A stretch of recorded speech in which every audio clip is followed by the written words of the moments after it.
সম্প্ৰতি অসম চৰকাৰে কৰ্মচাৰীসকলৰ ক্ষেত্ৰত বিশেষ কেইটামান ইতিবাচক ব্যৱস্থা গ্ৰহণ কৰাৰ বাবে আশ্বাস দিয়াৰ বিষয়ে জানিব পৰা গৈছে।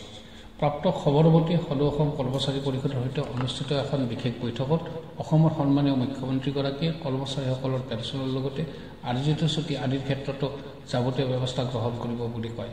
আলোচনা অনুসৰি যিসকল কৰ্মচাৰীয়ে চৰকাৰী চাকৰিত 2005 চনৰ জানুৱাৰী মাহৰ পাছত যোগদান কৰিছে কিন্তু তেওঁলোকৰ নিযুক্তি প্ৰক্ৰিয়া তাৰ আগতে আৰম্ভ হৈছিল, সেইসকল চৰকাৰী কৰ্মচাৰীৰ ক্ষেত্ৰত পুৰণি পেঞ্চনৰ যাৱতীয় ব্যৱস্থা গ্ৰহণ কৰাৰ পদক্ষেপ লোৱা হ'ব।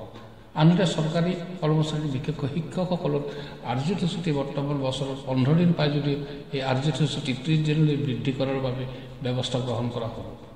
তাৰোপৰি কেজুৱেল আৰু মাষ্টাৰৰ কৰ্মচাৰীসকলক তেওঁলোকৰ ইচ্ছা অনুসৰি নতুন পেঞ্চন নীতিলৈ অনাৰ বিবেচনা কৰিব বুলি জানিব পৰা গৈছে। এই ক্ষেত্ৰত উক্ত দফাসমূহ কাৰ্যকৰী কৰাৰ সম্পৰ্কীয় চৰকাৰী চিঠি এখনো প্ৰকাশ পাইছে।